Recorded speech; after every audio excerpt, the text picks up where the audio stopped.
তো গাইস, আজকে একটা খুব সিরিয়াস টপিক নিয়ে আমরা কথা বলবো। পুজো এসেই গেল, অনেকেই আছো যারা আইফোন কেনার প্ল্যান করছো, স্পেশালি যারা পুরনো কিনতে চাও। আমার বন্ধুর সাথে হয়েছে, মানে এটা একটা স্ক্যাম।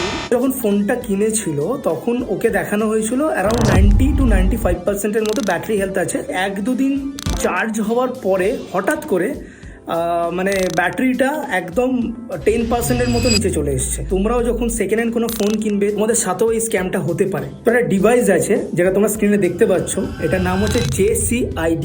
আমি সবার কথা বলছি না, বাট কিছু কিছু শপস আছে ডেফিনেটলি তারা এই ডিভাইসটা ইউজ করে। এই ডিভাইসটা কি করে, আইফোনের ব্যাটারি যে পার্সেন্টেজটা আছে সেটা ফেক ভাবে বাড়িয়ে দেয়।